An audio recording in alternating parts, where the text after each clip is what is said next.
Bismillahirrahmanirrahim. Assalamualaikum warahmatullahi wabarakatuh. Sebelum memulai pembelajaran hari ini, mari sama-sama kita berdoa. Semoga apa yang kita pelajari dapat bermanfaat untuk kita semua dan kalian selalu diberikan kemudahan oleh Allah Subhanahu wa Ta'ala. Berdoa dimulai. Mari kita mulai.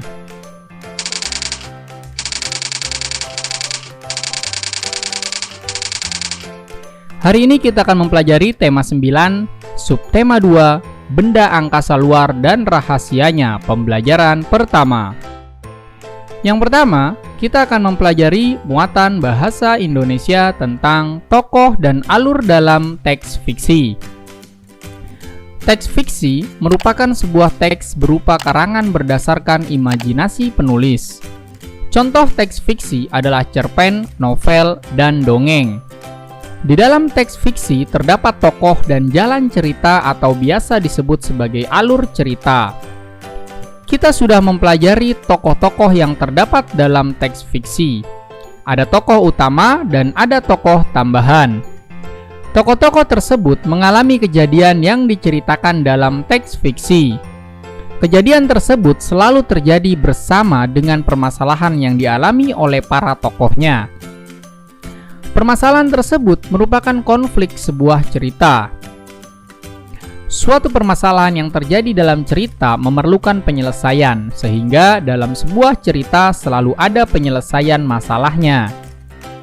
Setelah permasalahan diselesaikan, akan ada sebuah pesan, kesan, atau manfaat yang didapat dari cerita fiksi tersebut.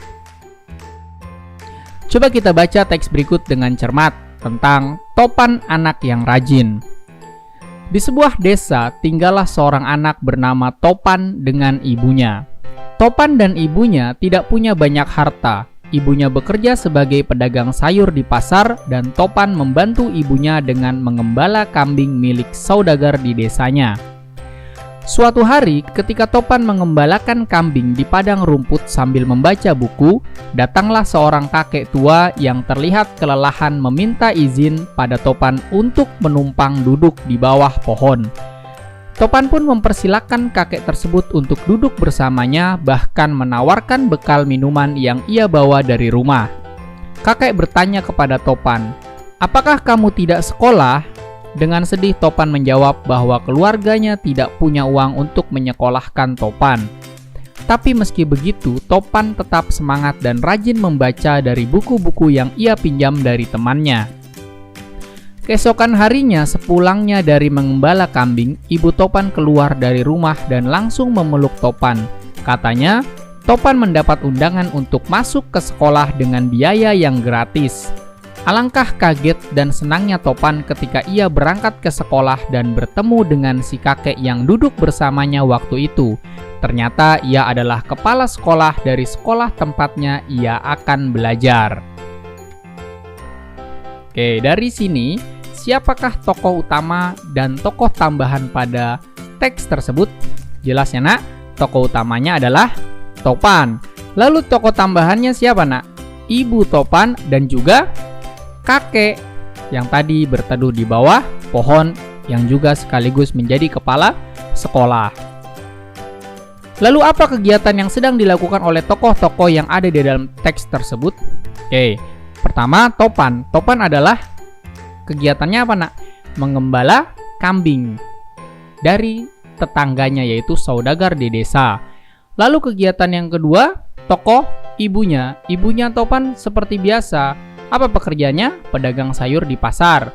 Lalu si kakek, apa kegiatannya? Kakek sedang berjalan lalu merasa kelelahan.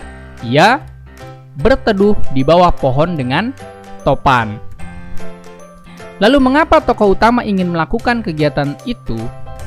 Karena ingin membantu ibunya. Kenapa sih si Topan ini mau mengembala kambing milik saudagar? Ingin melakukan bantuan terhadap ibunya dalam hal mencari nafkah. Lalu yang kedua, mengapa tokoh utama ingin melakukan atau menolong si kakek tersebut? Karena memang si Topan ini anak yang rajin, kemudian anak yang baik hati, perilakunya juga sangat amat perlu kita contoh. Lalu di mana kegiatan itu dilaksanakan tadi? Di mana, Nak? Di sebuah desa. Jadi, kesimpulannya atau pesan moral yang dapat kita petik dari penulis si cerita fiksi ini, jadilah anak yang rajin, mudah menolong orang lain tanpa pamrih, sehingga suatu saat kita pun dapat ditolong oleh orang tersebut, bahkan oleh orang lain. Jelas ya, Nak? Selanjutnya yaitu muatan IPA tentang matahari sebagai bintang dalam tata surya. Dalam sistem tata surya terdapat satu bintang, yaitu matahari. Matahari membentuk gugusan dengan benda-benda langit lainnya. Tata surya menjadi bagian dari galaksi Bima Sakti yang terdiri dari banyak bintang lain. Bintang merupakan benda langit yang memancarkan cahaya. Bintang selain matahari tidak dapat terlihat jelas dari bumi karena jaraknya yang sangat jauh. Lebih jauh dari jarak matahari dengan bumi. Sebagai bintang di tata surya, matahari memancarkan cahayanya sendiri. Cahaya matahari juga menjadi sumber energi yang penting bagi kehidupan di bumi. Energi matahari dihasilkan dari reaksi yang terjadi di inti matahari. Energi matahari bagi kehidupan bermanfaat pada proses fotosintesis tumbuhan, tahap evaporasi di daur air, pembangkit listrik tenaga surya atau PLTS, dan juga sebagai acuan dalam penanggalan Masehi. Terima kasih telah menyaksikan tayangan ini, kurang lebihnya mohon maaf. Apabila tayangan ini kalian rasa bermanfaat, silakan bagikan kepada orang lain karena berbagi ilmu adalah pahala. Tetap jaga kesehatan. Wassalamualaikum warahmatullahi wabarakatuh.